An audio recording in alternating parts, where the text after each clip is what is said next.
for an adult audience.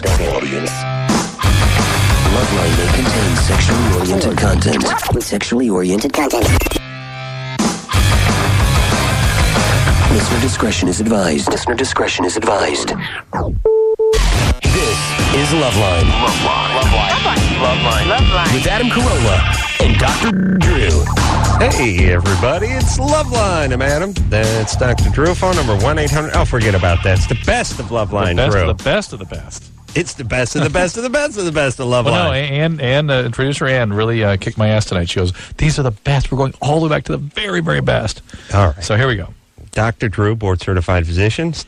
Still, Yes, I'm guessing, unless your boards come up sometime between now and then. No. All right, so tonight, who do we have on the show? Jenna Jameson, dear friend.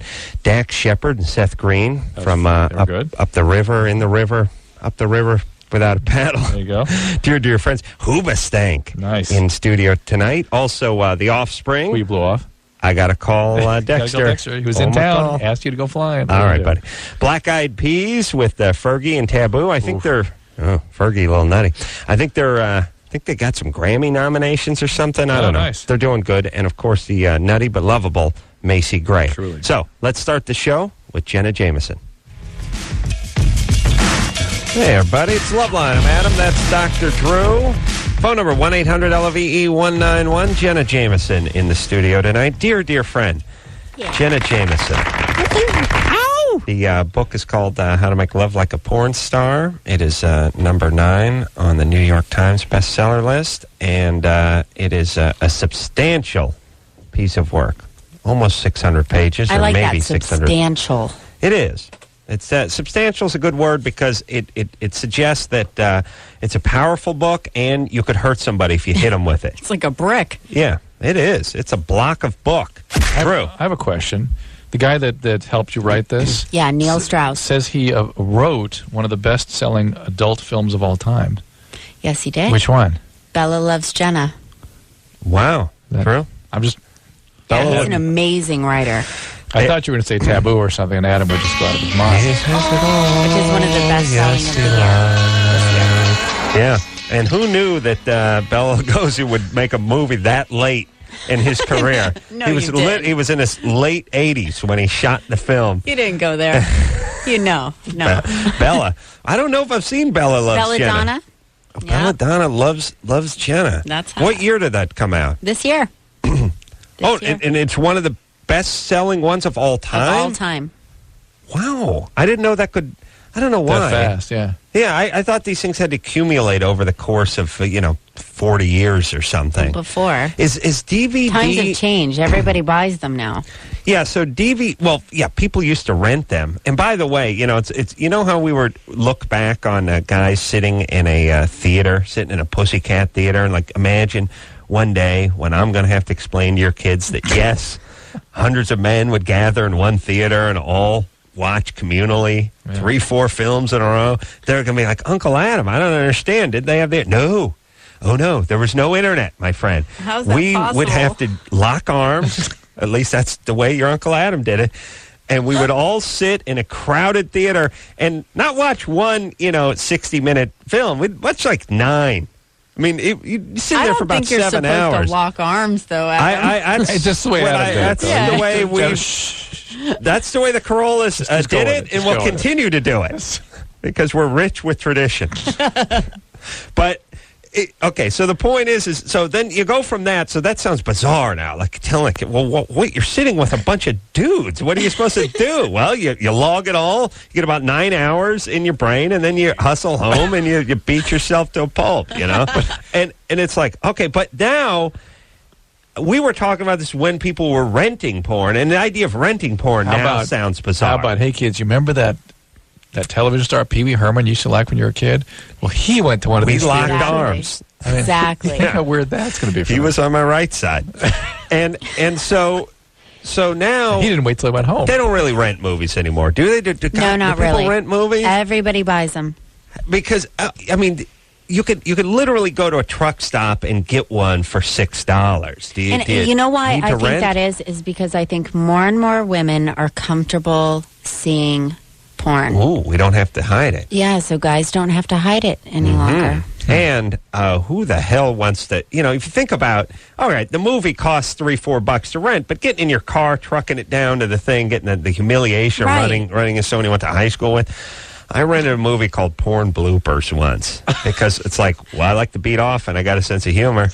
This is tailor-made for me. You know what I mean? These were my two things, right? Oh, man. These are my two things. The Adam Carolla story. And Porn Bloopers. I rented Porn Bloopers, which was a just disaster. And I was returning it, except when I realized, I have no cash. So I had to go out the car and fish through the change, the ashtray thing, and get like $4 worth of quarters and nickels. Yeah. And then the person behind the counter, someone I went to high school with, a chick. I thought, this guy's returning Bobby Hollander's Porn Bloopers, and he's paying in nickels. We're all kids falling That's on hard pretty times. bad. Yeah. That's pretty bad. Boy, you were captain of the football team last time I saw you. What happened? Sad. Normally, she would be embarrassed because she's working at a video store, but no, not when the guy returns Porn Bloopers. Roll nickels. Yeah, you got any blooper reels, Jenna? Well, that's the cool thing about DVDs nowadays. You get all the extras, so there's always a bloopers reel. Yeah, I know because I got Jenna's movie. What's the Firehouse movie? Flashpoint. Yeah. I can't believe I can remember these things. Yeah, that's pretty good. Yeah, it's got behind the scenes. Got the director narrates a little picture of the craft service table. It's all there. It's all there. And let me say this too about porn on the DVD format. You know where you're going. You know what I mean? Otherwise, you're fast forwarding. You can either scan through it, but it goes too slow, so you stop it and you go forward. But then you think you missed something, so you stop and go back. Yeah, well, the cool thing about my movies now, I put a fetish menu, so you can pick out what you like the very best about porn, and it jumps to those exact scenes. Really? You mean in the DVD? So you're nipple licking, boom. But that's my own nipple, so. Well, you can fantasize. She's working on that. Okay. Yeah, sooner or later I'll be able to do that. I don't want to be confused with me giving pleasure to others. Porn That's not 4D. what it's about. Drew, explain to Jenna that nobody receives oral like me. Oh, would you like to see this? It's really... you may be giving up some secrets that could show up in a film. Exactly. Well, what I want to say to Jenna is a lot of people talk about their prowess satisfying others. A lot of guys brag that they can bring a woman to climax or give her great oral sex or whatever. Carolla... Not me, but I'll tell you what I do better than any guy in North America is I receive oral better. Do you know what I'm saying? And to me...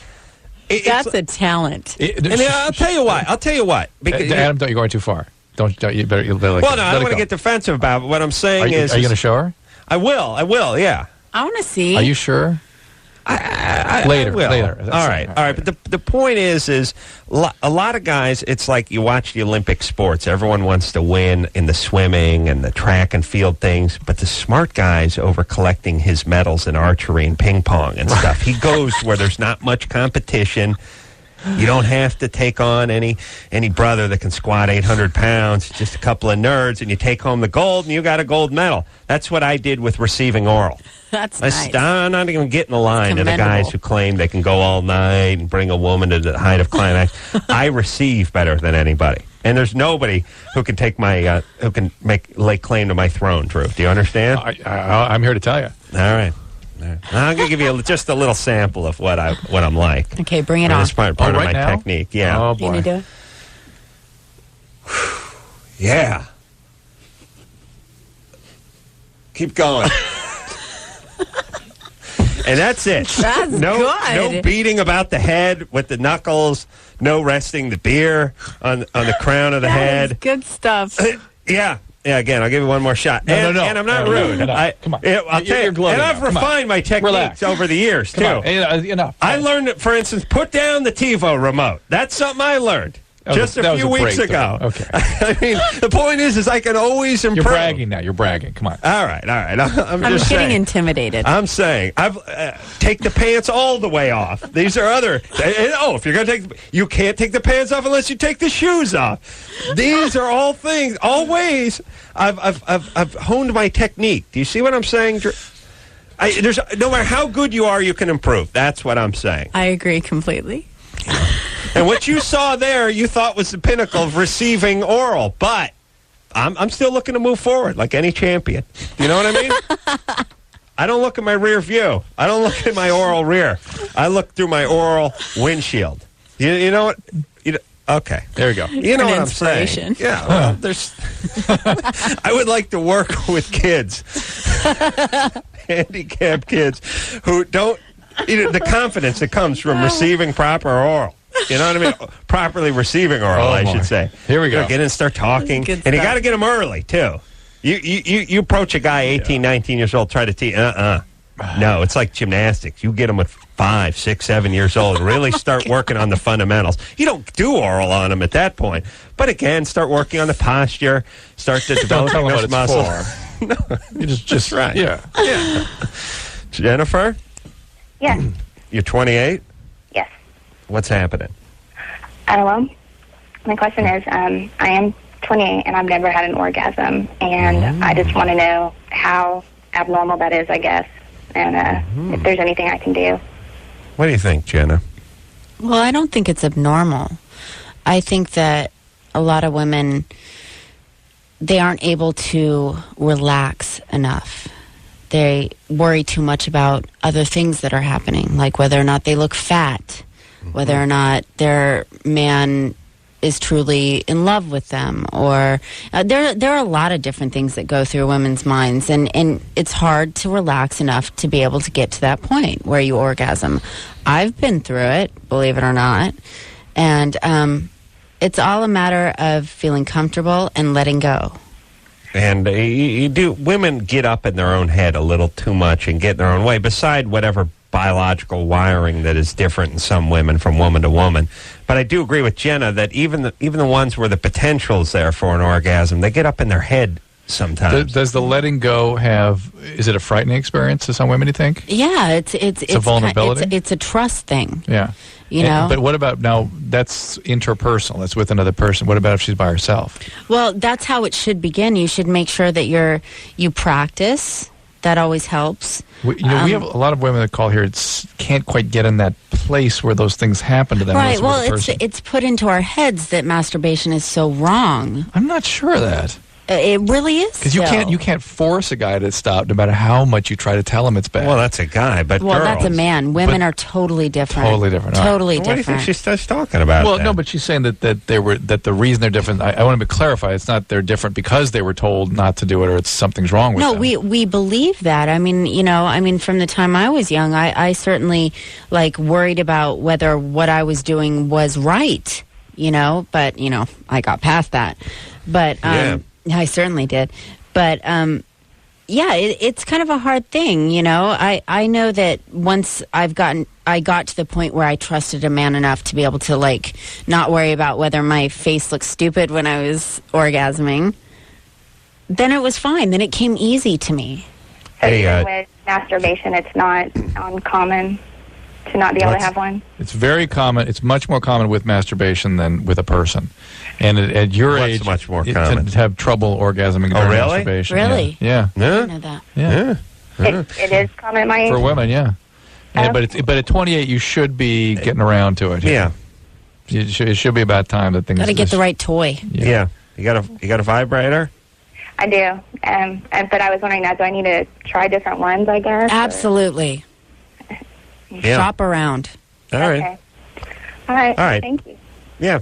Thanks. Why? What's the difference between them? Well, every girl's different with what they like. Some like very minimal stimulation. Some like very heavy stimulation. So there are toys that run the gamut.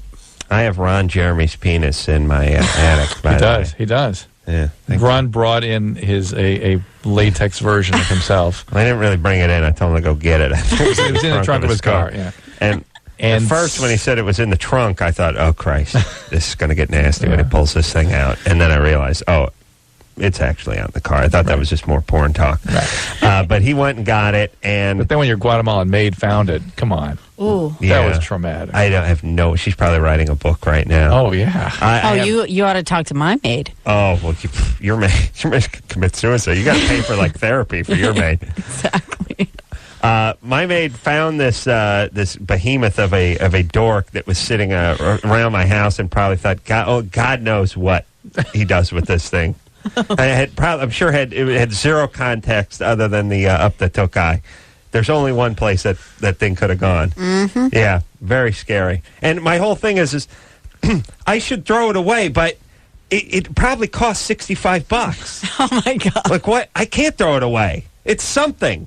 Do you guys get into that? Where you don't use it really truthfully? I might use it to ward off like someone's trying to break into the house or something. I mean, it's a weapon, but no, I don't. Once in a while, I'll dab a little Nivea on it and touch it just a little bit on my nipple. Yeah, just a little bit. Oh, just a little bit. Come on, Drew. I have sensitive nipples. But that's on rare. I mean, that's like 3 nights a week. When you're feeling real freaky. Yeah, I got to feel. And it's important for me to feel sexy, and that's why I wear sexy underpants. And it's not for my lady. You know, I do it for me. Drew, you know what I'm saying. I like to feel good. I don't care what other people think. I need to feel sexy. We'll be right back. All right. We're going to take ourselves a little break. The Jenna Jameson in tonight. Name of the book, How to Make Love Like a Porn Star. It is out as we speak. We'll take a quick break. Be right back.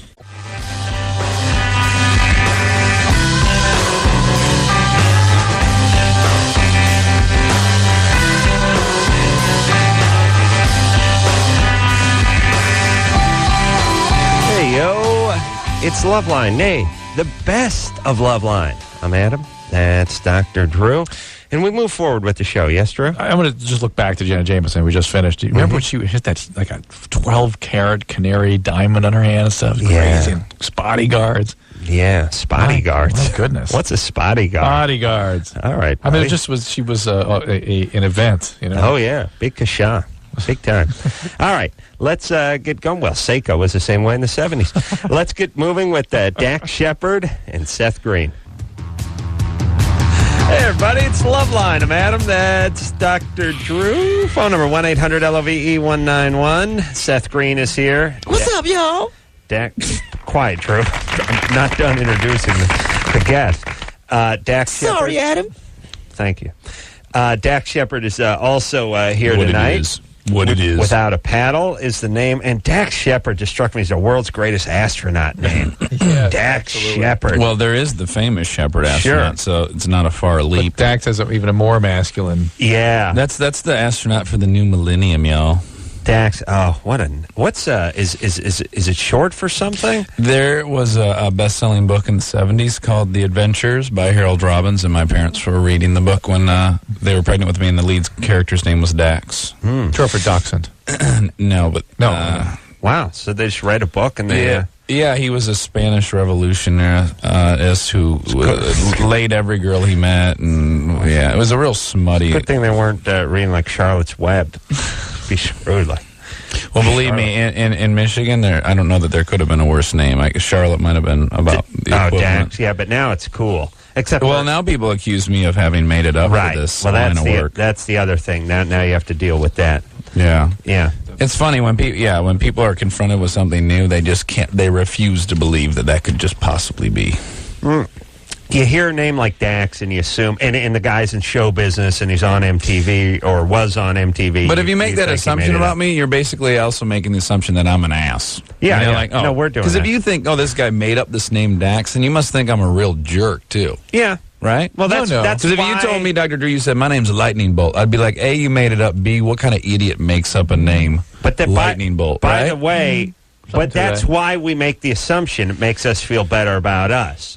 Right. You understand? But you're a handsome man. He's only 20 years old. Drew, please. But somebody could say, could also who gave you that name? Who? You know what I mean? Something, it's a nickname or something that. Oh, that's true. But my nickname's Grunt. Really? Well, yeah, from when I was a kid, I was deaf until I was 2 years old. And really? Yes. Deaf until 2? Yes. This is a true story. You could even call my mom to confirm this, but I had an earache. She took me to the doctor. Doctor looked at my ears and said, Dax is deaf. And my mom said, Dax isn't deaf. Dax, touch your nose. So I touched my nose. And then he said, okay. He turned me so I couldn't see her and said, now tell him to touch his nose. So she says, Dax, touch your nose. I do nothing. Right. I had scar tissue over both eardrums and infections? Was deaf. And so I couldn't talk. I had like 25% hearing in one ear, so I would grunt. I would try to talk. And then I had a surgery, and they took away the scar tissue, and then I was talking like a month later. Everything was fine. Were you like reading your mom's lips? Or yeah. You learn to read lips just as quickly as you would learn to, Yeah? Hey, tell me what I'm saying right now. Olive oil? We're going to need I love that you whisper it, though. You go, I'm so into you, it's ridiculous. Watch my lips move. I hope you can hear what I'm saying. I hope you can read between the lines. I want you in the studio. I don't care who watches. I think I need your girlfriend to wait out in the car, too. I don't need that. No, she'll document with photograph. Oh, she will? Oh, right. Yeah. She's quick with a camera. Alyssa, Ma. What's up, baby doll? I'm 15, and I have a question about if you have an alcoholic parent, what can you do as their child to help them? Well, I have intimate experience with this. You want to talk about it? Well, hold on. Let's out our folks. for ACOAs. I want Dax to read my lips again. Al-Anon. Did you read it? What'd I say? Yeah, that was good. Did you get it? Yeah. Are your parents alcoholics? Yours. Mine? Dax. Yeah. I have a parent that's a recovering alcoholic. Did you do any Al-Anon stuff? I did, and I found it. Well, yeah, I did. All right. But I enjoyed going to AA more because I'd rather be the guy that was causing all the problems than the people dealing with the problems. Right. Hey, Alyssa? Yes. Is it Alyssa or Alyssa? Alyssa. Oh, okay. That's another one we got to straighten out, too. How about something like Alateen? But see, she's focused on curing the mom and not helping herself. And that's one of the mistakes that people have when they're involved with alcoholic addicts. Really, all you can do is take care of yourself. And the fact is, in my experience, that when these important relationships in the alcoholic's life begin taking care of themselves, they stop engaging in the dance with the alcoholic. They stop putting up with the BS. And that actually wakes the alcoholic up very often and gets them willing to get better. There's nothing you can do to make her better. You can certainly put her on notice that it's significantly affecting your life, refer her in the right direction, get her to go into AA if possible, get her to an addictionologist. But all you can do for yourself is go to Alateen and or get a therapist. I think the most important thing for you to recognize is that it's not a judgment on how much that person loves you, that, oh, they don't love me enough to quit, because they don't love themselves enough not to quit. They're miserable. Anyone who suffered from it hates it more than you could possibly hate it, and they can't stop it for themselves. So you should never feel like it's any judgment on their loving you or not loving you. All right. Okay. All right, baby doll. That is. Take care of yourself, all right? All right.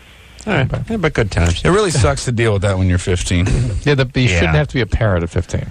No. Yeah. But so many people are. Mm-hmm. Yeah. And saving your parents or healing your parents, you should just work on getting away from them. Really, that's what you need to focus on. And then retribution, which is the stage I'm at now. Now it's payback time. Oh, yeah. It's a bitch. Pixie? Yeah? You're 18? Uh-huh. Is that a nickname, Pixie? No, it's my real name. Wow. You got to get together with Dax. Did they read that famous book? This is Dax and Pixie Shepard. Dax and Pixie. Daxie and Pix Shepard. Is that a mouse team? Would you like to date me? Is that an option, Pixie? I really don't know. Oh, boy. I've just been exposed as a nobody. Go ahead, Pixie.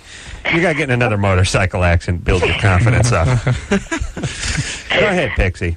Okay, I've been dating this guy for about a month, right? And every time we mess around, I can't get his penis fully hard.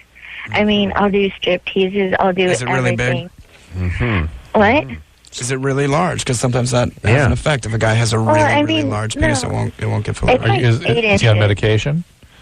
It's what? No, it's 8 inches long. I bet I love it. She knows exactly. It's 8 inches. Yeah, I'm sure. But anyways, about that. Is he on Prozac? Medication. No, he's not on anything. How about Propecia? Does he have thin hair? Is he on testosterone inhibitor? I don't know. Is he into dudes? I don't think he is. I mean, him and his friend that they're living together, they're pretty homophobic. I mean... That's always a good sign. That's the big flag right there. He does protest us too much. It's true. You hook these guys up to the tumescence monitor and show them some gay erotica. It's always the homophobes that set the thing off the charts. I've been busted a few times with that. Is there obviously there's times where it is fully erect because you've measured it? Well, I mean, what's the percentage? It won't be fully erect, but usually when I do measure it, it's about around 8 inches. That's a pretty good size wang this gentleman's got. Not fully erect. And again, because there's confusion, you measure the penis, Drew, from where? From behind the anus. Center top of the butt crack of the anus to just past the tip. No. Yeah. Then you're measuring your perineum. That's not fair. Center of the anus to just past the head. Then I've got 15 inches because I've got a 6-inch perineum. It's just past, so you can go just... I've got the biggest perineum this radio station's ever witnessed. I think it's I've got the John Holmes of perineums. I'm the John... You could land an airplane on my perineum. I hope you like playing soccer on my perineum because there's room for all your friends. John Travolta actually landed his jet on the runway that I call my perineum. I believe that. I tried to tour the Grand Canyon, but my perineum would not fit in its parameters. I've stored enough heat and food for the winter just inside my perineum. It didn't even make any sense. Hey, you want to see that whole perineum riff? Is it perineum? I was going to stop you on the 14th. It's funnier the way you were doing it. Listen, you say tomato, I say perineum. That's right. I'm just going to let him roll with it. Perineum? Wait, now here's the question. So you're just not getting them completely hard? No, and I'm actually doing a lot of things. Like, even when I'll give him... What do you consider completely hard enough to, like, break something? It's just not... It's not functional. Is that what it is? It's not functional? Exactly. And, I mean, I've never had an orgasm with him. And I'm like, okay, give me something to work with, because it's just like I'm pleasing him. Yeah. Well, does he give you oral sex? He does, but he'll stop, he'll go, and then every, 2 to 3 minutes he'll stop, and he'll just finger me. That's because he's afraid to ejaculate. Mm-hmm. Well, but he's not, without an erection? No erection. All right, here's the thing. She said oral. Pixie, this doesn't sound like much of a relationship. We're casually dating. All right. Well, I do want to say though, if you're at the month marker and he doesn't have, you might want to. Yeah. Yeah, I mean, because I've actually looked at his penis several times while he's giving me head, and it won't be erect. But that's not uncommon. And I mean, even when he's playing with my breast or something, I mean, they're just out there. So I mean. All right, listen, Pixie, here, let me explain something real quick. I'm erect, and I'm not even with you. Just you describing your breast is doing a lot for all of us. Yeah. You are somebody who bases your sole worth on this planet to how seductive you can be to a man. So hooking you up with a guy that can't get a boner is like having a vegan work at a Black Angus restaurant. It's a retarded connection. Yeah. It's unfortunate that you base your entire being on how many guys you can give a boner to in a weekend, but you're soliciting the approval of a guy who spends a lot of time living with another dude talking about how gay they're not while they slap each other on the ass with their half-hard wangs. So go find a guy. That's right, all you guys with big wangs. That's right. Oh my goodness! You're like a huge shotgun with no bullets in it. You know what I mean? Whereas I got the Derringer in my sock, but it's deadly. It's deadly, man. But at close range. You got to be real close. But honestly, Pixie, if you fell out of an airplane, you'd wish you had my perineum on your back. That's right. Because it'd slow you down. That's right. Perineum. You could fan it out and use it as a makeshift parachute. I actually did that in New Zealand. We got really close. Remember, I just laid on my stomach and you guys rode it like a slip and slide for a few hours. It's really hot. Yeah. The mammoth. They use Dax's perineum, by the way. At the ballpark when it rains, and I got to get the diamond. Yeah, that's what they use. They use perineum. Yeah, fan it out. No pun intended of the ballpark. That's right. It says if you look at it, it says Brewers on it. If you get You see it. Well, it's unfurled. Yeah, I posted a lot of advertisement on Dax's perineum. Sometimes if I'm driving real fast down a hill, my brakes get hot. I'll just let some of it out the window. Yeah, and it'll just be like a parachute. Yeah, slow them right down. All right, should we take a break or we can? I'd like that Pixie call. Yeah, we need a break. That Pixie call confused me. I don't think we. I think she was just bragging about what a hot sex pot she is. Screwed. Yeah. She's screwy. How old was she? She's gonna get. She was like, I do strip teases and everything, and sometimes when he's giving me.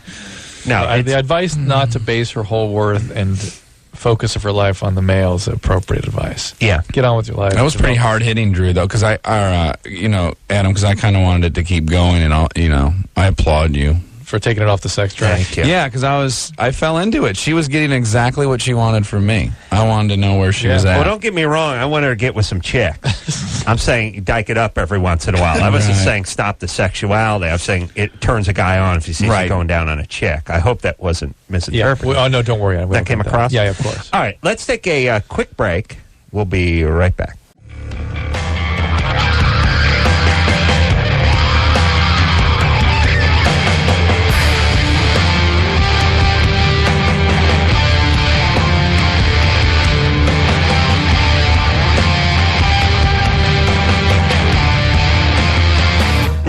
It's Loveline, the best of Loveline. I'm M. That's Dr. Drew. Well, enough with Jenna, enough with Dax, enough with Seth.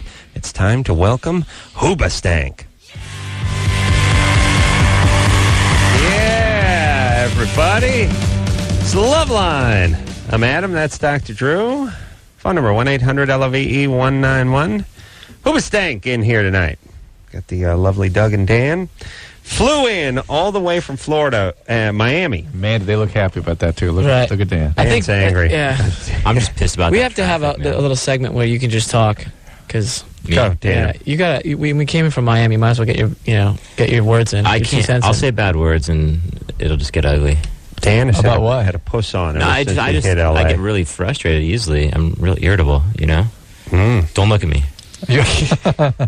You're right. I'm that way I'm too. fine. What is that? I'm fine now. I'm home, but travel stuff. Unfortunately, we have to fly out early tomorrow. Yeah, but we did. We just got the upgrade approval. Oh, congratulations! Thank you. Thanks. Yeah, that's big news. Yeah, they moved out of the bathroom and into coach. Good. That's good.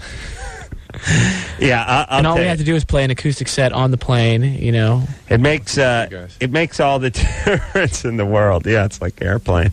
But let me ask you something, Doug. Doug, you're not a rangy guy. You're not a short guy. But what are you? 5'10"? 5'9". 5'9". So you always go up. You go up one. Good. You know what I mean? Because you really feel a little bit better about himself. You thought I was 5'9", but you threw 5'10". I was thinking 5'5". Okay. But no. Okay, you're 5'9". All right. And 160. With the hair, you're about 5'10". Your hair's tall right now. Thanks, a lot of hair. No, 160. I mean, I try about 140, 130. All right. Again, though, the guys, you go up. Chicks, you go down. Right. You see what I'm saying? Yeah. Okay. It sounds like packing some muscle. All right, here's all I'm saying. At 5'9", 140, if you got a guy who's like 6'2" and 200, it's the difference between business and coach almost. Not in the service, just in the seat size. Like I'm 6'2", and coach is really made for guys. I mean, this is how they do it. It's if you're 5'10", you're going to be comfortable. If you're 5'7", you'll be more comfortable. If you're 6'3", you're aft. Yeah. I mean, your knees, when that person in front of you reclines their seat, your knees will be... I had somebody's knees in my back flying home today. Yeah. It's horrible. Oh, I can pretzel my way into some interesting positions on coach. Like I can get away with it better than you can, obviously. That's what we're saying. Yeah, I'm just saying. Yeah. All I'm saying is that it's really the number one thing in coach. I mean, the number one thing in air travel is probably seat space. Like, how much room do you got in your seat? And if you're broad-shouldered and you're lanky or tall or you have long legs or you're heavy set, there's going to be 5 hours in that chair is going to be a long ride. Yep. And if you're a dwarf, a high chair is first class. And that's all I'm saying is the dwarfs complain a lot. But with every flight is first class. Yeah. So it's even that much better for us when we get first class. Just imagine how first class feels to me. Now I'm mad. Yeah. Oh no. Yeah. And if you can't, it's like an apartment. Most of the time when we get to the airport, we just request emergency exit rows because then you got the You get the extra leg room, yeah. But you got to get the second row because the first row emergency exit, they don't recline. Right. So if you get the second one, you might as well be in business class. Right. All right. Except for the size of the chair. Yeah. All right. Yeah. Let's keep moving. But important tips for the kiddies who are flying. Don't wear flammable clothing, and do not. I always like. They're still pulling box cutters out. Like they retrieved like 1,500 box cutters that people were trying to travel with last year. It's like, first off, how much? You're going to a box cutting convention, or you got to do a box cutting demonstration in Orlando, or what are you doing with the box cutter? By the way, master box cutter. I do an origami like box cutting thing. It's beautiful, Drew. You have to see me do it. Arrested or taken for questioning? I guess they size them up and figure out that they're just stupid guys who have to travel with box How dare cutters. you? That's profiling. How dare you? How dare you? I know. The point is I read in the newspaper a few weeks back that they confiscated. I mean, it could have been 20,000 box cutters, since 9/11, and I just thought, okay, I understand. How many box cutter attacks are there every year? Well, here's what we've learned from box cutter attacks. 2 is too many. Yeah. But the point is I understand the nail clippers. I even understand the occasional weapon, which is I'm a guy walks around with a knife in my boot, and I forgot to take it out when I went to the airport. The guy's stupid, but at least where's the box cutter factoring it? What are you doing with it? You breaking down pallets or something? What are you doing with it? Why do you got to travel with it? I'm saying that person needs to be brought in. All right. This is just like the good white trash you see on Southwest. The guys that are flying in cut-off sweatpants and a wife beater and flip-flops. It's like, where are you going? To the beach? Like, are you flying from Cincinnati to the beach? Where were you going? Yeah. Where are you going? You're wearing sweatpants with no pockets. Where are you going? What are you doing? You're wearing a sleeveless shirt and flip-flops. Did someone wake you up and push you onto this airplane? Did you not know you were leaving the day before and want to wear a shirt with a pocket in it, perhaps? You put a pen or your sunglasses in it, or even a fanny pack at this point, Like, where are you going? Those people usually have fanny packs. You are right. You are right. You are right. Direct hit. Leather fanny packs. That's a Harley Davidson. That's how you know you've arrived. Yeah. You step up to a leather fanny pack. Cecilia, 16. Celia? Hello? What's happening? Well, I'm 16, and I just started hanging out with a different crowd, which is older than me, and, well, they all were revealing clothes, so, of course, I would do that, too, and since I'm, I don't know, bigger than them, I got... What do you mean bigger? Huh? Bigger chested? Yeah. Just bigger. Bigger chested. All right. And so I got the attention of this guy, and he ended up molesting me, and now I feel like I have feelings for him. What do you mean molesting? What does that mean? I think it's called rape after a certain age and done by a stranger. He forced himself on you physically? Yeah, and he ripped off my shirt, and yeah. Did you have intercourse with you? No. Well, what did he do? He ripped off your shirt and he kind of, I don't know, felt around and sucked stuff and licked stuff. Were you trying to fight him off, or were you just kind of... Yeah, I told him no, and he wouldn't get off me. And did he actually tear your shirt? Well, he unzipped my coat, and he, kind of ripped it. All right, I assume there were no witnesses, right? No, not at all. What about God? And there's no way to prove that he did this. So really what you got to do is stay away from these people. Well, she likes the guy. And how much older were they? Well, 18. My friend was 18 that I was with. Well, next it's going to be rape. So that's where this is going. Drew, what's the name of your kid's book? Next it's going to be rape, yes. I think next stop rape. I think there's a train. that's smiling train. That's the French translation, yeah. Next stop rape. All right, so listen, Cecilia... why is it you like this guy? You must have a horrible father. Yeah, I do actually.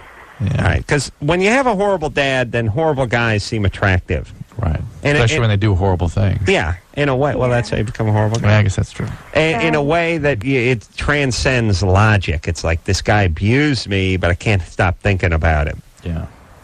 Could it be that I'm attracted to him because I just broke up with my boyfriend too? No, it's because your dad was a horrible guy. Yes. So was my boyfriend. Well, you're attracted to horrible people, but the fact is, it's just like being an alcoholic addict. You have to break it. You have to stay away from this. You can't even tiptoe into this at all. You got to get away from this guy. Cecilia, I worry about you. Yeah. I worry about the future. I worry about you getting pregnant and sort of dropping out of school and sort of becoming a statistic. The future is not bright on the path you're on. Yeah. So how about a little therapy, or what can you do? Do you like school? Can you do something? Yeah. Well, all right, hold on a second. We got to talk about it, Cecilia, for a second. Here's the problem. You got a 16-year-old whose dad was an a-hole who did God knows what before he left. And then you got Cecilia, and all of a sudden she springs a set of boobs and gets guys who are attracted to her, and she's getting the attention that she never got from Daddy. Older guys. And they're older guys, and it's exciting. And what are you going to do to talk her out of this? You know what I mean? At least maybe she can hear the fact that the situation she was just in was not something that was good for her, that she wants to repeat. Maybe she'll believe us that this is a road she's going down where people like this will treat her more like that, and even perhaps worse things will happen. And the only way to break that or keep that from happening is to stop. Yeah. Step back, get back into school, do other things that can get her out of there, go to college, be with people her own age. But could you imagine for just 1 second, and I know Doug and possibly Dan had a decent childhood. Look at him. Don't look at him. Well, I don't want to eyeball him, but I had a horrible childhood. Drew was medium crappy. What if at age 15 and a half you started really filling out your trousers, and the ladies started noticing, the older ladies, and all of a sudden you had 19-year-old ladies coming by staring at your groin going, wow, and Drew's really filling out his shorts, look at that, and then said, hey, you want to drink some wine coolers? Like, I got my own van, like, how quick would you be on that? Are there ladies that actually do that? No, that's the point. That's my point. I'm saying, would any of us have said no to it at 15 and a half or 16? How are you going to How are you going to tell Cecilia to now look, focus on schoolwork and don't listen to these guys? A 16-year-old female has a few more neurons firing than a 16-year-old male. As a man of exquisite passion. She's not under the influence of the same hormonal storm that the male is. You would have dropped out of school. Like they could have went, like this 19-year-old with the van and the wine coolers could have went, I'm going to need you. Yes. I need to perform more. Yeah. I'm going to need my friends to have sex with you. I'm going to film it. And then I need you to kill your parents. Okay. Yeah. All right. So I'll pick you up at 8. It would be like, it's cartoon. Do you be following the scent? Yeah. All right. Cecilia. Yeah? All right. Focus on school. Please. Get out, go to college. Go away. Go far away with your people your own age. Okay? So Stop Stay away from bad guys. Realize that bad guys are not going to change. They're not going to treat you well.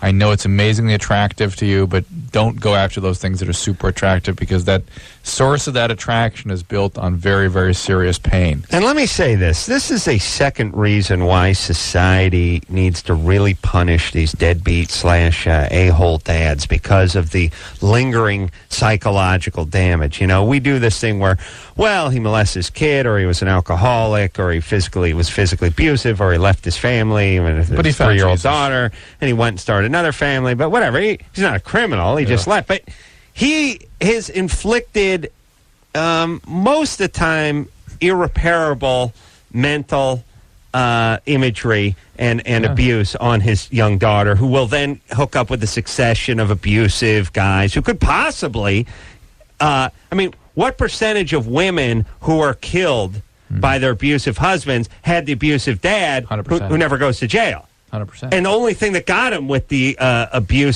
what turned out to be an abusive killer, is the a-hole dad who was abusive. Yep. And he's not yet. We don't hold him. He's not culpable at all. It's just like, well, he's not a great guy, but he led her down that path. Yeah. Prostitution, whatever it is. Not the strippers. Oh, you like those? Those are college girls who are looking for extra money.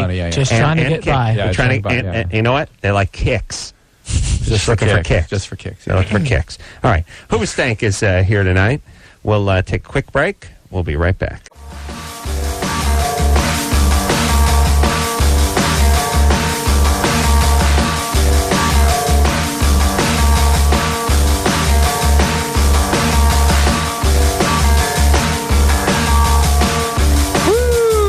Get it on. Oh, no. Yeah. No weather. Please, no weather. Hey. I mean, tell the weather. Tell the weather. 829. Yeah, I love the weather, so tell the weather. Lots of weather. 56 degrees in Carson. Thanks, 56 in Banning. 56 in alcohol.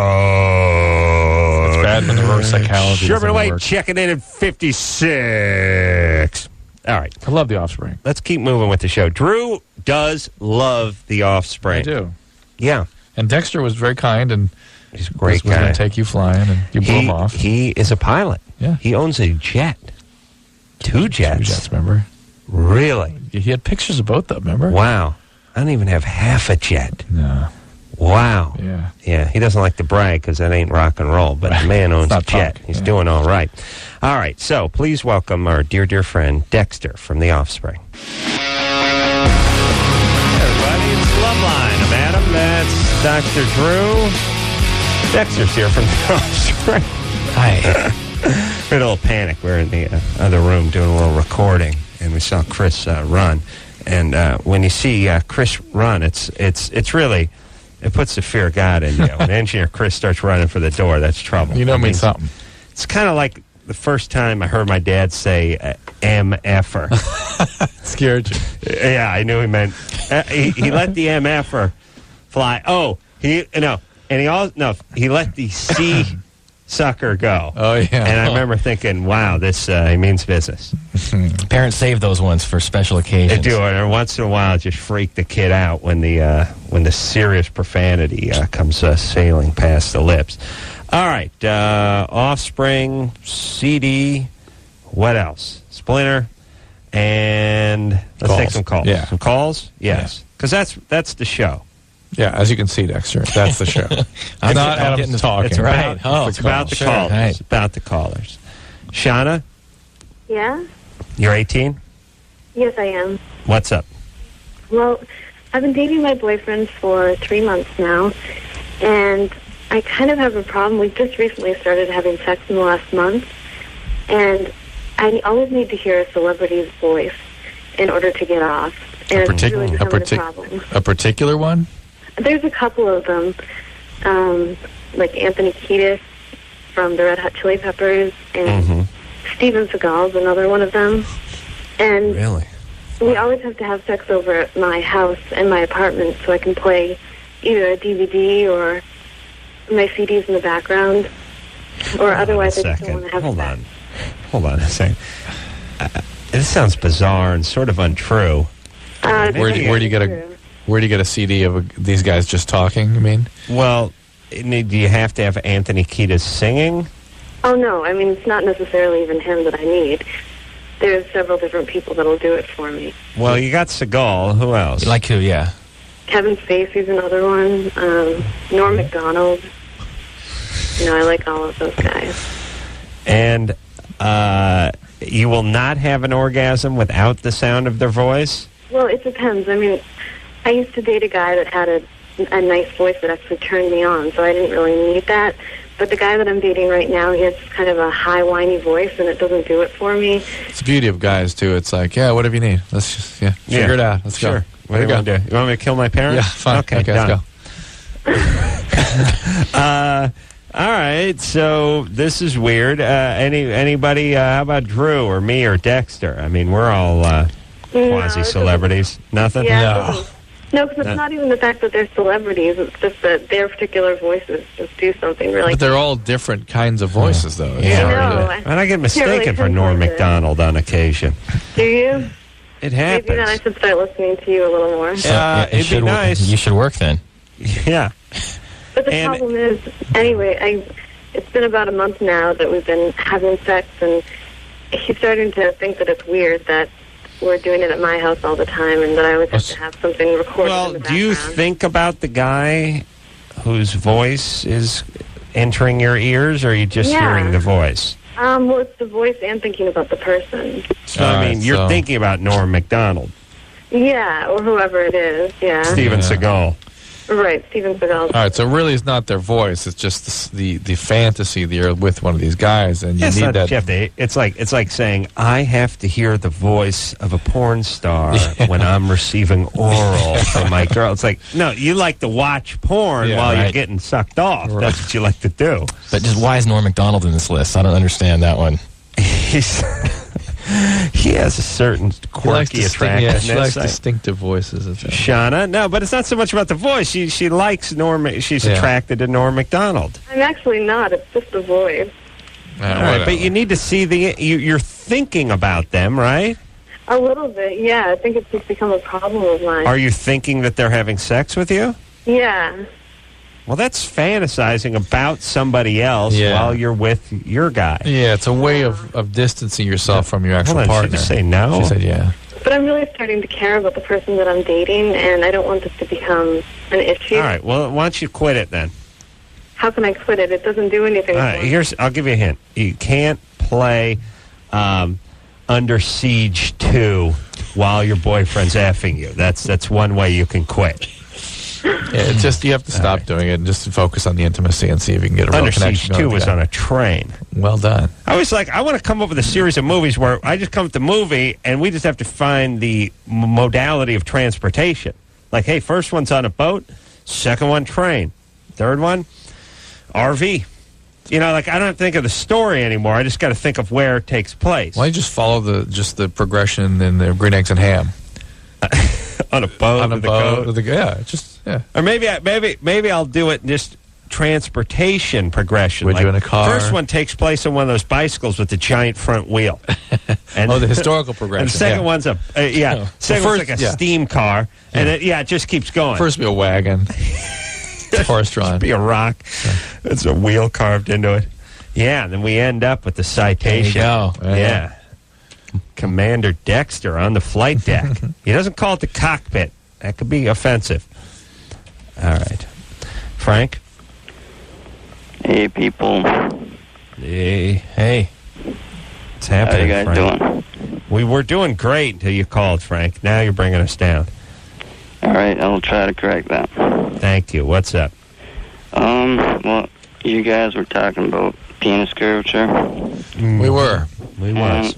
I think I have the problem of it pointing downward. All right. Mm-hmm. What's the deal with that? Like, is it the anatomy or what? Well, anatomy is a description of what you're looking at, so that would have to be the anatomy. It's not a force field of downward-facing dorks that's in your underpants. It's your actual penis, right?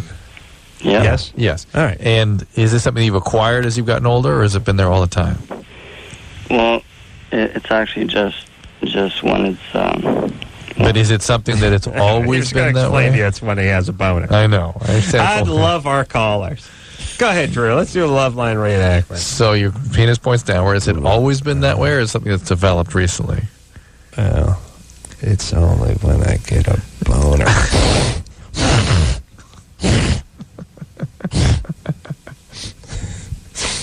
Blew a snoogie on the mic. Oh, my. Yeah. Wait, understand. Listen, when you don't have a boner, your penis has zero shape. Everyone's dork is the same shape minus the boner. Yes. It's the boner that brings it out. That's right. It's the same shape balloons have when they don't have air in them. You don't know which one you got until you blow into it. That's right. You see what I'm saying? Right. That's why it's important to blow. Frank? Yeah. Okay. So is it this downward curve something that has evolved recently, or has it always been this way, your penis? It's just evolved recently, yeah. All right, so then that's something that sometimes will respond to vitamin E. Take about 800 units of vitamin E a day. If it doesn't get better, there are actually surgical interventions. How many units is that? 2 pills? 3 pills? They usually come at 4 or 800s. So you just take a pill or two? Yeah. All right. Once a day. Yeah, it's good times. It is good times. It's not going to do anything, but no, if it's Peyronie's, anyway. the Peyronie's, the evolving thing can sometimes get better with that. No. Yeah. No. Yeah. Listen. Yeah. No. I'm telling you no. But you could take it anyway. Right. And here's the other thing, Sounds like you struggle with that, Adam. With the Peyronie's? Yeah. No, I've never had Peyronie. Okay. I don't got enough. That's right. It's like a fresh stalk coming out from the soil. It can't wrap itself around the trellis. Yes, I see. It's barely peeking up from the earth. Right, understood. Where's it going to go? That's right. Not enough to make a design yet. How windy can an 8-foot road be? Yeah, you see what I'm saying? Well, you know what I'm saying. Right. Okay. Let's keep moving forward. Ryan? Yeah. You're 15? Yeah. Your girlfriend is a virgin, won't have sex with you? Yeah, because I'm not circumcised, and I want to know if I should get circumcised or if I should just find someone else. Well, did she say because of that? Yeah. Well, maybe she's just not ready to have sex. She's using that as an excuse. Sounds like that's the case. And maybe you ought to slow down a bit. All right. Yeah. All right. What do you guys do? Just foreplay stuff. Nothing real heavy. Nothing heavy. Yeah. Yeah. How long have you been with her? I've known her since I was real little. Our parents worked together. So I've known her since I was probably about 2 or 3. Right. How long have you been with her? For about a year and a half. Oh, all right. So she's been your girlfriend for a year and a half. That's a long time when you're 15. Would she say that too? Huh? Would she say a year and a half also? Yeah. All right. Well, she's not ready to have sex. All right. All right. And listen, I don't know what the that sounds bad. Yeah. I don't know what the statistics are on circumcision in the United States, but it was probably 50% 10 years ago or something, wasn't it? Wasn't it on the circumcision sort of? Was there a certain point where it was crossing and becoming more prevalent? No, I was going to say less prevalent, or maybe it's had a resurgence. I still think in the last few years. I still think it's drifting. It's drifting toward Europe, towards the prepuce. Toward the prepuce. So the point is listen, ladies, get used to it.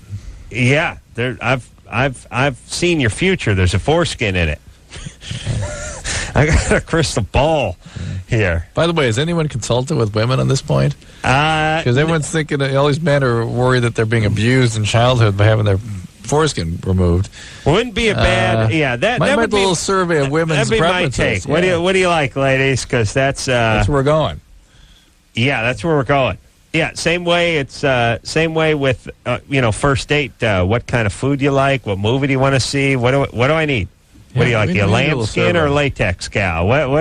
What can I do to get you to all spread these your other legs? a-holes can go on and leave their prepuce right where it is, and I'm taking my kids off on the hunch that they'll give them an edge. I like the idea that I like the guys that are trying to stretch it with tape and weights, and they've been traumatized. Please. Where are those guys? I haven't heard about them in a while. Not in a little while. They've gone on to hear about else. those guys. They went. What they do? Animal furs. Yeah, they got onto something else. Yeah, they always get. It's always that same breed. It's that somehow they've been wounded. It's society's fault, but it's really their mom they have the beef with. Yes? Struggling with their sexuality, putting fishing weights on what's left of their foreskin, trying to stretch it back, crunching some numbers and giving some sort of bizarre data. It's the data, people. And they start talking about how thick the skin is on the head of your penis and how thick the skin is on guys who are uncircumcised versus... It's the same people with the 55,000 people dying a year of secondhand smoke. Just go get your data. What's your point? We'll make the data fit. Sort of like attorneys, really. Ooh, Drew doesn't like them attorneys. Nicole? Yeah. You're 22? Mm-hmm. What's up? I recently got a phone call from like a telemarketer, and it was actually for our phone sex line. Mm-hmm. And I found out that my boyfriend that I live with, had a $1,500 phone sex line phone bill. Wow. I love it when a guy gets popped and it's not me. Any guy gets popped other than me is great. Wow. I love that. And especially because the guy probably makes $1,500 every 3 months, right? How many minutes is that? He makes pretty good money. It's paid off already, but... Ooh. What's he do? He works... he has 2 jobs. He works hard. Oh, 2 jobs. By the way, 2 jobs worse than 1 job, and 3 jobs worse than 2. And whenever you say, "Oh, this guy, he's got the world by the horns, got 5 jobs," that's always bad. I don't know why it is, but more jobs you work, the less money you make. Maybe it's commuting. I don't know what it is. So he knows I know, but I just wanted to know, is there, because he says that it's been like a month since he's called, and of course it caused a fight, and I found out, how and when he'd been calling, but... what do you want to bet, by the way, like a month is into single digits? I mean, 9 days. Yeah. No, it's been, the people faxed me, actually, a list of, all the times he had called, and the last time was like a month ago. But I just wanted to know, the signs, I guess, of if it's going to happen again, or... He's on to another service. Cauliflower ear and chafing on the right hand. He says that, he realized it was wrong of him to do, and I kind of seen it as cheating. It's not cheating. But It's not cheating. However, it does suggest it's suspicious for sexual addiction. Right. Yeah. He thinks, and after talking about it, he does think that he might have a sexual addiction to like porn. Well, where is he? Where are you? Do you work a night shift or something, and he's home during the day, or? He works mornings, and I work nights and go to school full time. Yeah. I'll tell you, the devil makes work for idle hands. You leave a guy alone. You leave a guy alone in a house, and I don't know, how old is he? He's 22. You leave a 22-year-old dude with a credit card and some cable and a computer and a little Spice Channel, whatever. You leave that guy home all day while you're gone all day. There's a jack fest going on in there. Yeah. Right. And I'm not one of those people that thinks, guys shouldn't masturbate. Like, I understand masturbation. All right. Well, listen, you're him. But, your guy may This is all may part of have his an issue. masturbatory habits. Right. That's all this is. I just want to know if there's something I can do to maybe take his attention off of calling the sex lines, and maybe... it depends if he's an addict or not. If he had a history of sexual trauma in childhood... No. Well... What about other... I'm sorry, go ahead, Dax. Get a day job. Yeah. He has 2 jobs, and he's got 6 hours a day to putz around the house and beat off. It's just, he said that, it's just like when he gets bored and I'm not home, and I guess he said that he just kind of goes blank and calls and doesn't think about the consequences at the time. Yeah. I'm just worried that that's going to turn into cheating. Does he smoke weed? Does he drink? Mm-mm. Did he ever? When he was like 16, but not since I've been with him, not for like 3 or 4 years. No, it's for sure. Drinks on social occasions, but nothing much. All right. Look, Drew, I'm no doctor, but here's what I'm going to say. I think you have to let it be known that, listen, I'm cool. You want to beat off, you want to beat off. This is not about you beating off. It's about the consequences. This is about addiction. Yeah, it's the consequences. And it doesn't matter what we're talking about. Addiction is addiction, right. And I'm not going to have the addiction part. Right. So that's the part and the we gotta question work is, on. if can he prevent the consequences? And if the consequences keep mounting, if the relationship starts having trouble, if his work fails, or he spends too much money, and he still can't stop, that's addiction. And I would check out the Del Amo Treatment Center in Torrance. Yeah. Never beat off the phone sex once in my life. Yeah. No, never had credit cards, one of the problems. But, why, phone sex seems almost antiquated, with all the stuff that's out there. I know. Say, call me old-fashioned, but just pop in a porn and go to town. I really got to be talking to... I don't want to talk to people I'm having sex with. That's what I do. It's like, I call up phone sex lines, like, shh, quiet down, sweetie, I'm beating off. I'm wearing a... Shh, hey, I'm beating off. We can talk when you're done. Yeah, Adam. All right. When you talk about beating off, you don't always have to give the sign, the universal beat-off sign. How are you going to know I'm talking about beating off unless my hand's doing the Yahtzee roll? All right. Dexter's here from the Offspring. Take a quick break. Be right back.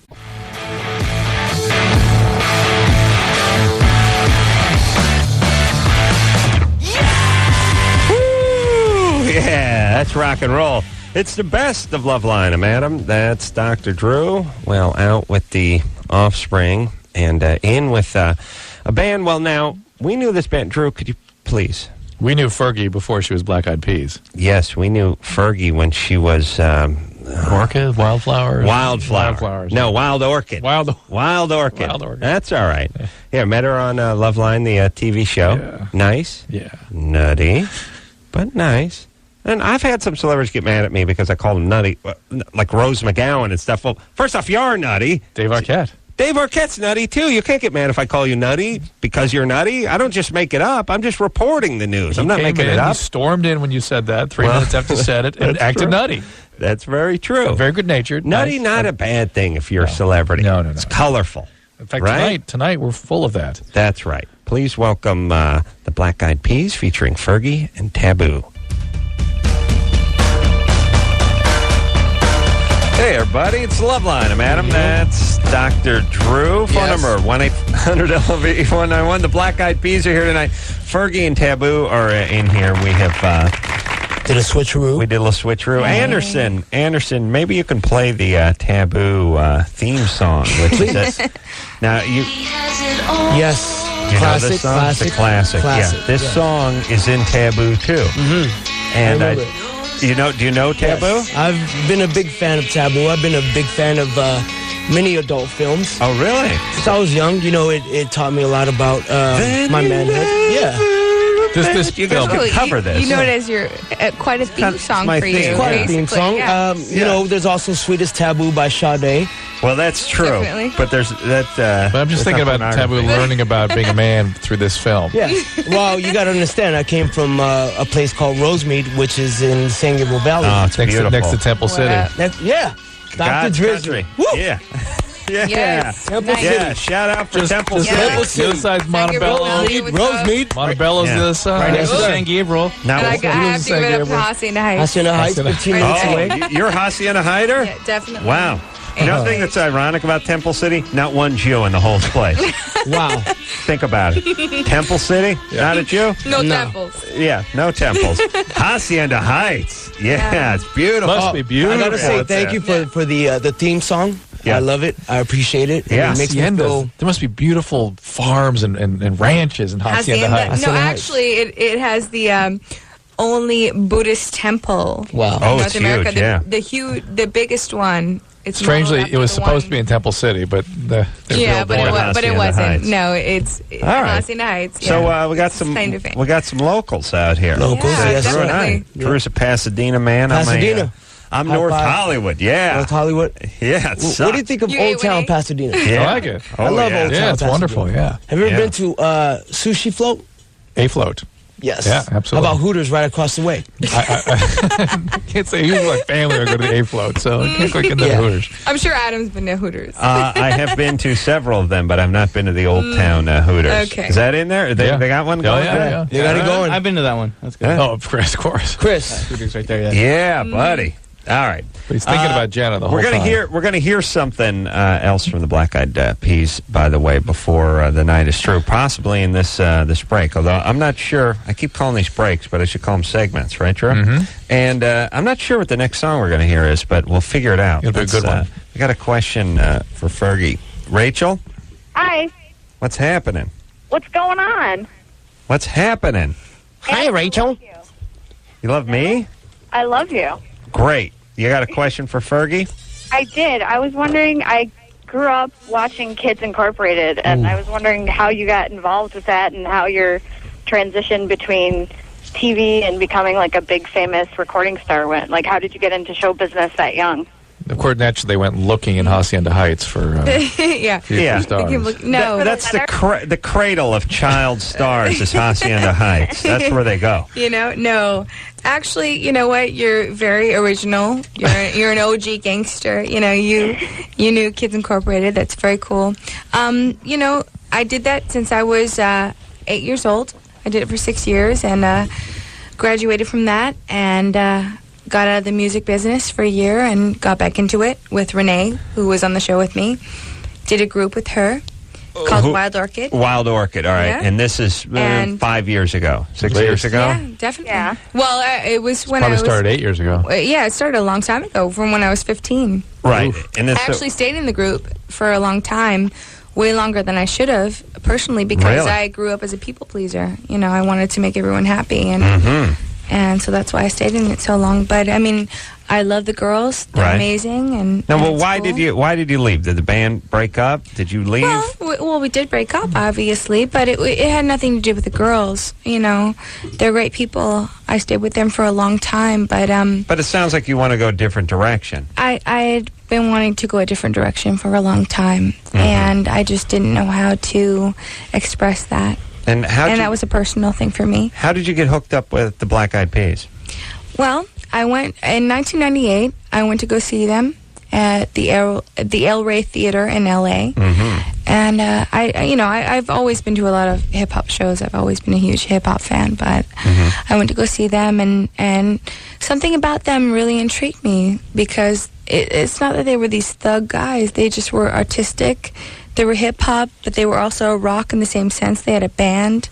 You know, they were stylish in the way they dressed. How'd you make your way in? Because every time I see a concert, I think I got to jam with that. Yeah, no, I just did them all. No. Yeah, what'd you do? No, how'd you get backstage? Nothing like that. Nothing. How'd it work? What happened then? Nothing like that. I'm not saying it was that way. I just want to know the way it was. No, the way it was is this. They're all very personal guys, and back. Oh, please, Anderson, how dare you? Chris. Yes. I wish. They're personable guys. Taboo and I have talked about it a million times, but no. They're good guys. No, they're very good guys. Right. But actually, they did their show, and they're very normal guys. And after the show, they came out at the El Rey Theater, and they did their dance circle like they always do. They did their battle. I do one of those after each show. Yeah, they come out. They came out and just started battling, started a dance circle. And so you hung out. Yeah, and you started talking to him. Yeah, I actually talked to Will. I don't want to finish the story for you, but eventually you got into the band, right? Well, no. You didn't? I talked to Will, and his name at the time was Will 1X. But talked to him, and I said, you know what, I'd really love to work with you guys. But at the time, I was with Wild Orchid, and the record company, there was no way they were letting us do anything with any hip-hop artists. I see. Because they just didn't really get that. So when did it happen? So, kept the number, saved it, went through everything I had to go through, ups and downs, a lot of downs.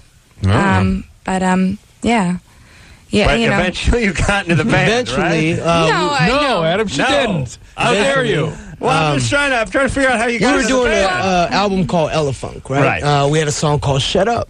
Right. Which was one of our singles. Right. We were looking for a female voice. Our friend Dante suggested Fergie.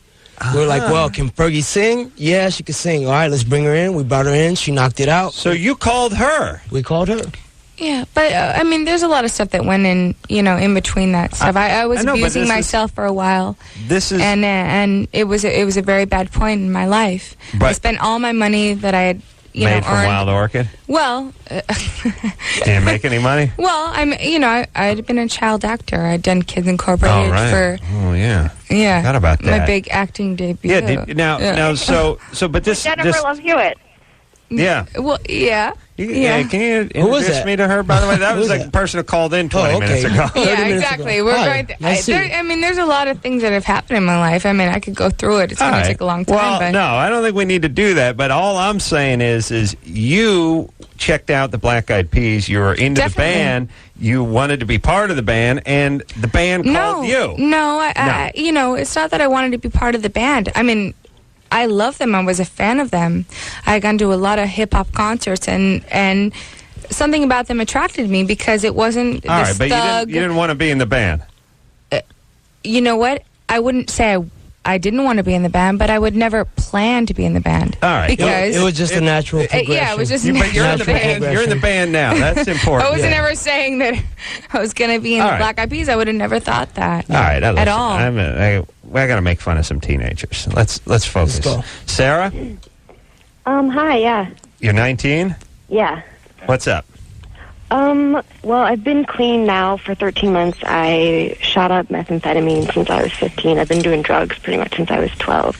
And since I've been clean, I would say maybe once a month, maybe not even that often, I have, actual dreams, more flashbacks of shooting up, and I wake up and I'm like sweating and crying. My question is, I was wondering if that's something I'm going to have to deal with my whole life, or will it eventually go away? Probably not. They're actually very positive when you have dreams like that. Yeah. It is? They're reminding you of what it feels like to do that, and to wake up feeling guilty and miserable is sort of a rehearsal process. It's a similar kind of dream to people say, dreaming that they went into a test unprepared or onto stage and not knowing the music or something. It sort of motivates you to stay where you are. What about that one where I'm whizzing in the sink, but I'm really asleep, and then You're actually whizzing in the sink, though. No, I'm not. How about the one where you dream where you lose your teeth? What does that mean? That's anxiety. Usually you're grinding your teeth at night. Yeah. No, but I actually can talk about this because I had an experience with crystal methamphetamine, and it was for about a year, and it's a very powerful drug, a very, very addictive drug, and I didn't know it when I started using it, and I completely understand that you have visions because you have sleep deprivation, and that's what it's from. You have just it's a year and a half later. Yeah. She's sleeping normally, and now she's having dreams of using dreams. And the part of it is the triggers. It's really this is such a profound alteration of the brain's motivational systems that it's always there driving you back, and it gets sort of becomes visualized in dreams once in a while, and then you react to them, and that's good. That's a healthy thing. It says here, it says you shot meth for 3 years. Yeah. So that's pretty hardcore. Yeah. Hardcore. So it's normal for you. I started doing meth when I was 15. I think the last year and a half was just straight shooting it. Wow. All right. And now it's been a year and a half since you've been sober? Let me talk to you a little bit about It's been 13 months. Good, congratulations. It's interesting. The two things that usually happen when people shooting a lot of speed is, one, you start picking on everything. Did you do that? Not picking on myself, but like I'm very critical of everything. No, when you were using. I mean, picking your skin until you get ulcers and things. Yeah. Did you do that? Yeah. Yeah. And then the paranoias that develop, can you just describe the paranoia when you had it? Yeah, I had paranoia, and actually I kind of have another question. It's about, like, I've been hallucinating. Has anyone ever satisfied you with the description of anything? Not tonight. All right. Well, not any night. Not any night, you're right. True. Have you ever on this show said someone, and tell us how that made you feel, and had them give you an answer? No. Well, stop it then. No, I'm going to keep trying. Whose fault is it? I'm going to keep trying. All right. She's got another question. Wait, this is enough questions, Sarah. We spent enough time with you. What are you doing for your sobriety? Well, I'm going to start going to classes again. I actually got out of treatment early. Classes? You don't have a sponsor right now? No, I don't. Then Drew's got a puss on. I know. Sarah, you got to get back in. Yeah, next week I'm actually going to start going to NA meetings and stuff. Yeah, and get yourself a sponsor immediately. Next week. Immediately. All right? All right, thank you. Yeah. Thank you. Hey, have a good time. Classes. Oh. What classes? She just doesn't understand the process. Is that like at a junior college? Not a good sign. Not a good sign. Why? It's a huge, you know what? It's a huge deal. Yeah. But, it's... Yeah. I don't even recommend people who don't know. About speed? Yeah. I mean, it's horrible. I didn't know. It's insidious. I don't know. To me, they're happy drugs, and then they're bad drugs, and the speed is a bad one. I like the happy ones. The speed, me too. Even if you're using it 3 times a week, you can be addicted, and it can change your thinking, it can damage your brain. I think they should actually make classes about that in high school. I think they should make classes to make that more known that's that addictive. Mm-hmm. Well, but then what about my cooking, sewing, and horticulture classes? And then my son was a ceramics major. Wait a minute, I had to make a pinch pot ashtray. Are you kidding? These are the important life decisions. Do you go coil pot or do you go slab pot? Do you fire in a kiln or do you use the Raikou firing method? Yeah. Feldspar? Feldspar! These are the things we learn on Loveline. Expert in ceramics. You realize what that's... You want to know how much money I've made off my ceramics? Zero. No. Zero. Impossible. Wow. I'm shocked. I'll tell you the only thing it's done. My wife went down to that Color Me Mine place and made me an ashtray, and all I did was critique it. You call that an ashtray? What'd you do? Was that a pinch ashtray? That sucks. What kind of glaze were you using? This wasn't fired at the right temperature. Take it back.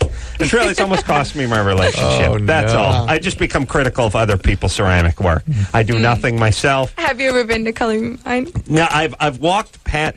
I've walked past. By the way, these are these places where you can buy. Tell them what you do. It's the equivalent of a dog park for people.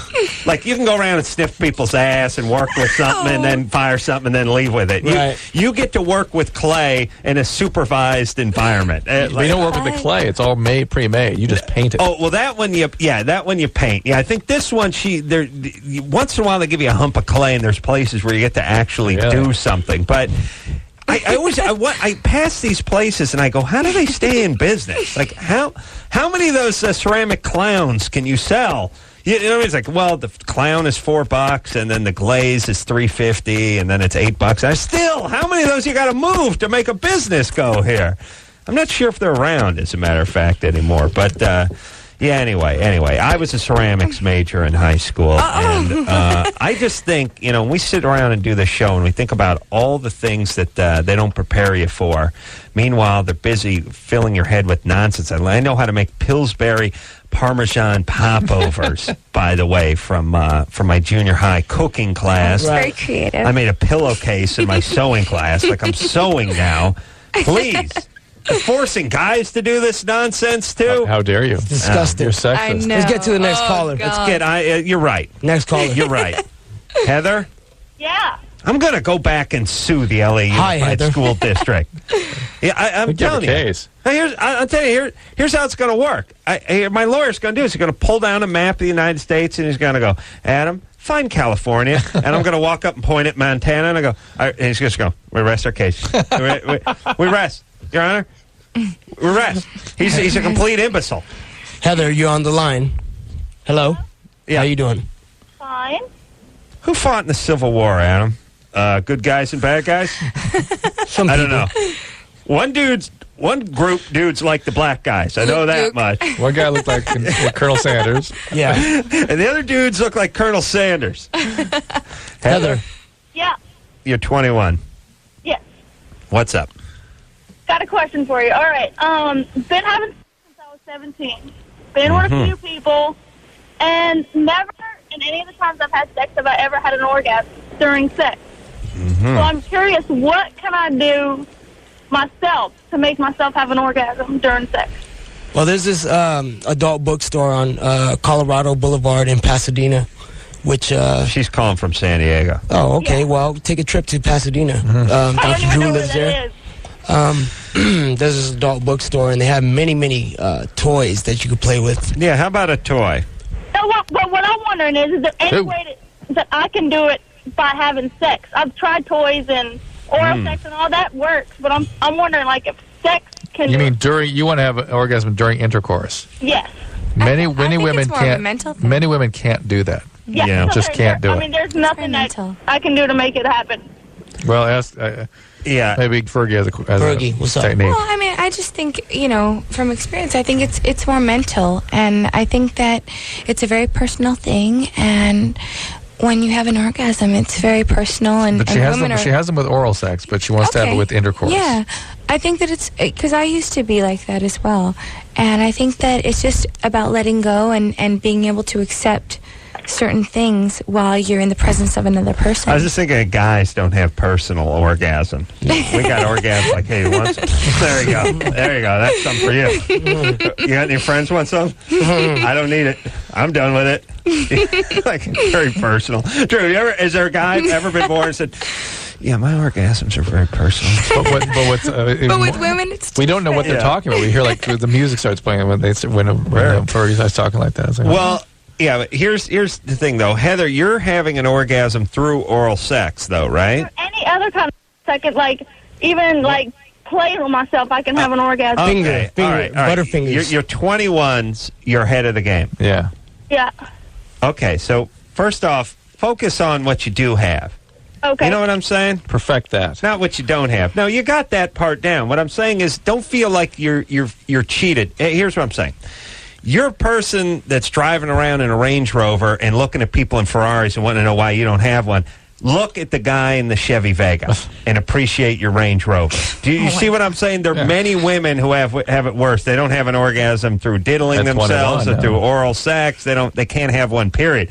You're 21. You're having 3 different kinds of orgasm. You're just missing the jewel in the crown.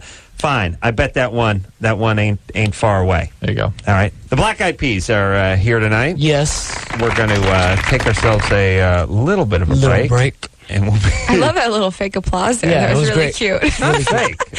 All right. That was We're going really to take cute. a break. And we'll be right back after this.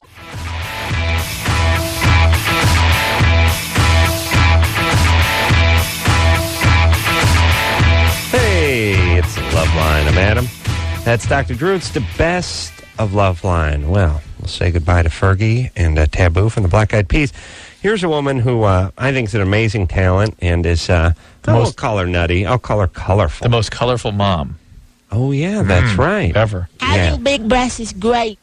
There she is. That's her, everybody. Welcome, Macy Gray.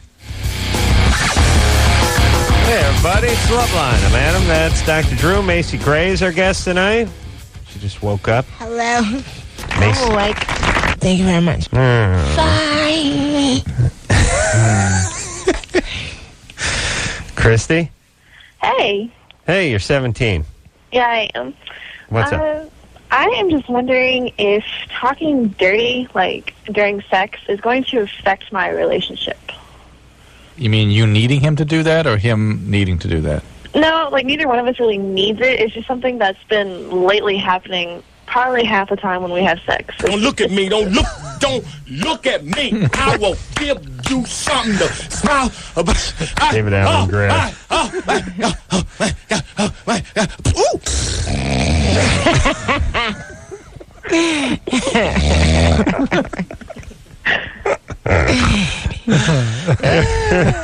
always love that. All right. So, what kind of, give us an example of your dirty talk? Well, he'll just, like, it'll start off, like, he'll call me, like, a bad girl, and, like, bad girls get effed hard, and, like, he'll call me a little whore, and, like, I don't know, just stuff like that. It's not something I would normally say, and so I don't know if it's he needs to do that.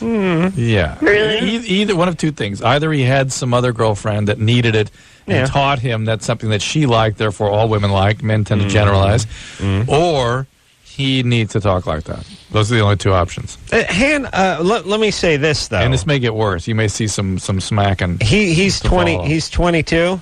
Mm-hmm. Here's the thing: is sometimes. Well, first off, never met a woman that didn't like just a little rough trade, just a little. Macy's smiling. No, I like it. But just a little. Nothing too. Just a little tug on the hair and a tap on the ass. Every once in a while. He gets the feeling you like it a little bit, and that's why he's moving forward with it. Yeah. Yeah. Is it going to have any, like, negative effect on our everyday relationship, though? The only way it would is if you really start, if this is the beginning of a path that he's heading down. And if he gets into more and more fetishistic behaviors, that will diminish your intimacy and take you away from him a little bit, and you'll start to feel weird. But if it's just sort of an issue of taste, so to speak, this ain't going anywhere. But also, it's still nice to probably break it up a little bit and leave it out every once in a while. I did an interesting CNN thing tonight where they have found that several or many of the firemen, the brethren that were sort of brought in to console the widows of the fallen brethren, guys with families and things, end up picking up on these young ladies and leaving their wives. Really? Yeah. Wow. You mean after 9/11? Yeah. That firemen a lot of firemen came to New York from other parts of the country. Most of these guys were guys from the same station who were actually at the event. So they themselves were traumatized. And it's all kinds of things going on that can cause people to do that. But not the least of which, think about what we've always said about men. Yeah. This is your buddy's wife. Always been kind of attracted. You know what I mean? Yeah. And now he moves in. It's like, what? No, guys will do that. I mean, your boyfriend could kill himself, and 5 minutes later, guy be there like going, "Oh, this must be a tough time," and hugging him, and then trying to make out with you. The only part I like is could be his best friend. If the girl stops him when the guy goes, "Oh yeah, I don't know what came over me. What was I thinking?" And I love when women buy that too. I was so traumatized. I was traumatized too. Is that from all the football, from all the physical things you made to do? No, guys, it's wired in their head. Guys have a sort of physical agenda that can't really be altered with words or situations or events. Younger guys, especially. Yeah, mourning doesn't seem to. Well, that didn't intensify. Most 22-year-olds guys, if there's a funeral that goes on for more than 20 minutes, we'll get a boner at some point in the funeral. It's documented. I used a tumescence monitor and realized that most guys get boners. This is how guys are, Macy. Oh, I'm hip. You're hip? Yeah. Yeah, you know. Are you married? I was. Yeah. So you know how guys are. Women are the same way. We just don't talk about it like guys. We don't admit to it. Oh, really? Yeah. We don't say. I think women get boners at funerals. We don't say things like that. Really? But women, they I always suspected they got boners at It funerals. seems like they reserve this sort of behavior for just certain men. Yeah. Men will mean the naughty behavior? Not naughty, but the sort of where they can't control themselves behavior that men fall victim to. Yeah. There's a handful of guys that women will present themselves to, and then the rest have to just sort of slug it out in the trenches. Well, it's just chemistry. There's like a certain guy you just like you do everything with, you know. Yeah. Well, you see, women say that they go, I have chemistry with this one guy. You and every other broad you know has chemistry with this one guy. Right. I don't know what it is that he's putting out that works in the chemistry department, and also he knows how to move his kahunga. No, they don't know that yet. How do you know that in advance? No, you know it then. You know it when he's on top of you, but how do you know it when you're at the club? At the funeral. You know, it's like or at the funeral? No, it's like eye contact. It's like... Yeah, but... It's like subtle stuff. But that's... Yeah. I mean, it's the guys, like, you can't sit and describe it. It's just I gotta rub some stink on me or something. It's pheromones. So I believe I'm a guy, I get punished. For the rest of the guys? Well, you know there's guys you assume, the women just assume are better than they are, and they all get with him and all that kind of stuff, and he's probably no different than. And then there's the guys that are where they're at, and then the guys that women assume are worse than they actually are. You're the worst. I'm the worst one. Yeah. Napoleon was sort of apparently like, what? Not good. Not good in the sack? How do you know? I just read a medical thing about him. What do you know? All the women complained. Well, he had his hand tucked in his jacket. He was wearing that crazy hat. He ejaculated too quickly. He didn't give a rat's ass what was happening with women. And at his autopsy, there was some anatomical deficiencies. Wow. Yeah. All right. But they still presented to him. You know what I'm saying? Yeah. Well, he was a snappy dresser, and he was, conquering Europe. That could be exciting to a woman. That's sexy. Women like square buckles on a guy's shoes, and a conqueror of Europe, and a hat that's shaped like the roof of Taco Bell, and conquering Europe. That's a good time. Conquering Europe. That's good too, right? Yeah, that's sexy. Yeah. Well, a guy says if you go up to a girl and say, "I conquered Europe." Right. I guarantee. Yeah, all right. Here I say, I don't want to jinx it. I haven't conquered Europe, but I'm conquering Europe. Okay. I never say you did it already. All right. We're going to take a quick break.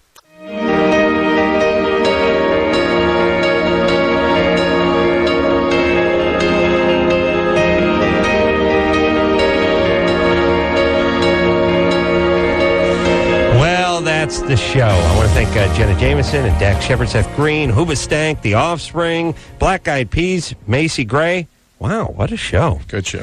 So, until next time, this is Adam Carolla for Dr. Drew saying mahalo. This has been Loveline. Loveline. The opinions expressed on this show are not necessarily those of the staff, management, sponsors, or this station. The producer for Loveline is Annie Gould. Loveline is a presentation of Westwood One Entertainment.